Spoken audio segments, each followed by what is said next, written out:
Shalom, vamos dar continuidade ao estudo do nosso Manual do Líder de Célula. Estamos estudando a cultura da nossa igreja, que é o conjunto de hábitos, crenças, valores e comportamentos que definem a identidade da igreja. E finalmente, no último parágrafo da nossa cultura, lemos que, como igreja apostólica, somos inseridos em todas as áreas da nossa comunidade. Participamos de conselho, associações e entidades com a finalidade de influenciarmos e implantarmos os princípios bíblicos. Então nós somos uma igreja apostólica. O que isso significa? Significa primeiramente que nós damos liberdade aos 5 ministérios que a Bíblia cita, que a Bíblia ensina: apóstolo, profeta, evangelistas, pastores e mestres. Em Efésios 4, 11 e 12.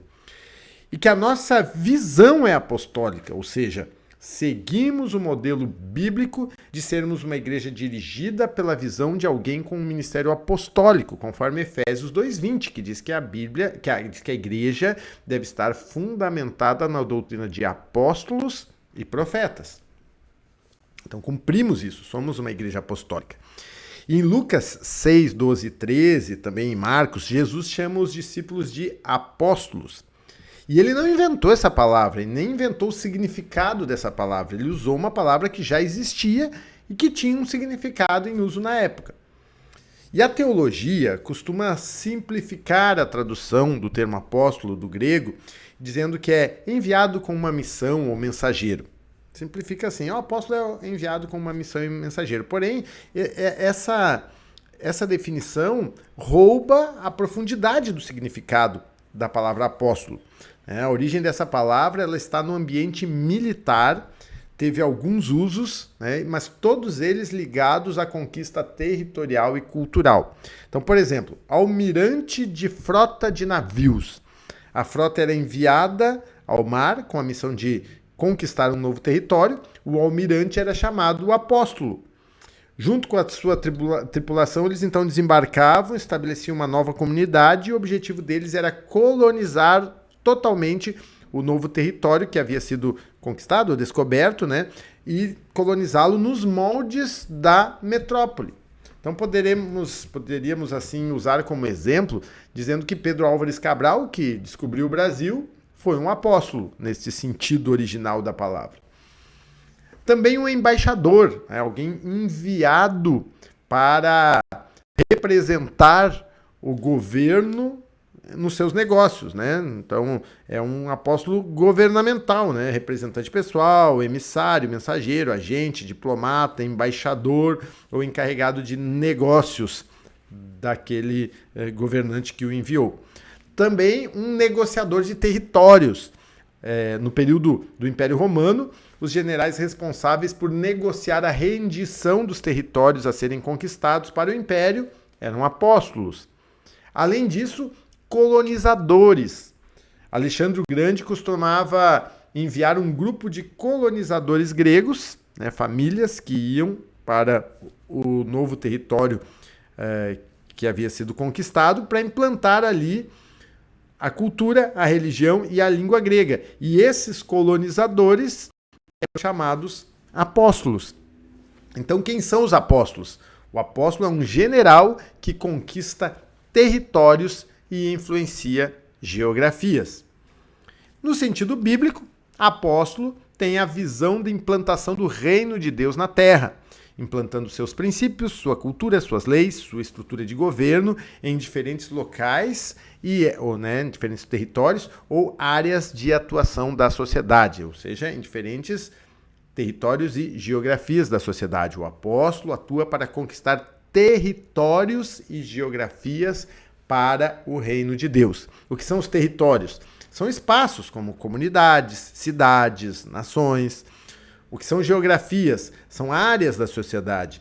Religião, famílias, governo, economia, educação, mídias, as artes, esportes e entretenimentos. Então, o ministério apostólico, ele hoje está sendo restaurado, mas ele foi negligenciado pela igreja no decorrer dos tempos. Porque generalizou-se na igreja a crença de que o ministério apostólico acabou e que o apóstolo Paulo teria sido o último dos apóstolos. Essa crença não é bíblica.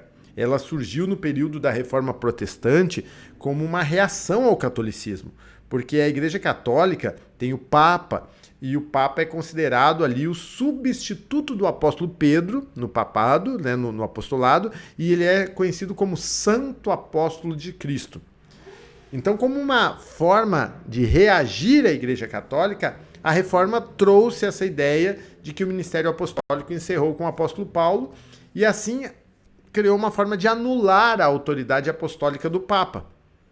Porém, essa ideia de que o apóstolo Paulo foi o último Papa não tem base bíblica alguma. Aliás, talvez você não saiba, mas a Bíblia cita nominalmente 28 apóstolos e uma apóstola. Então tem 29 apóstolos citados na Bíblia.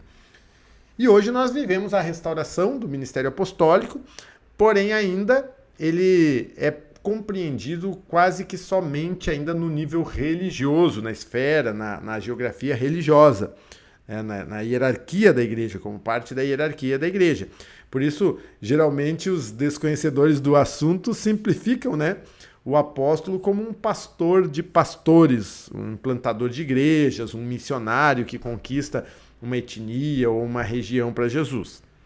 Porém, o ministério apostólico, ele opera também em outras geografias da sociedade, fora do ambiente religioso. Então, podemos ter apóstolos que fazem parte da igreja, mas que são enviados a conquistar para o reino de Deus a política, a educação, a economia, a mídia, as artes, etc. E é por isso que faz parte da cultura da nossa igreja, porque nós somos uma igreja apostólica, nos inserirmos em todas as áreas da sociedade para influenciarmos e implantarmos os princípios bíblicos, né, e também agirmos ali como bons cidadãos, cooperando, né, para o bem de toda a nossa comunidade. Por isso nos envolvemos em associações, partidos, também grupos de pais e mestres, tudo que envolve a sociedade. Deus abençoe, até o próximo vídeo.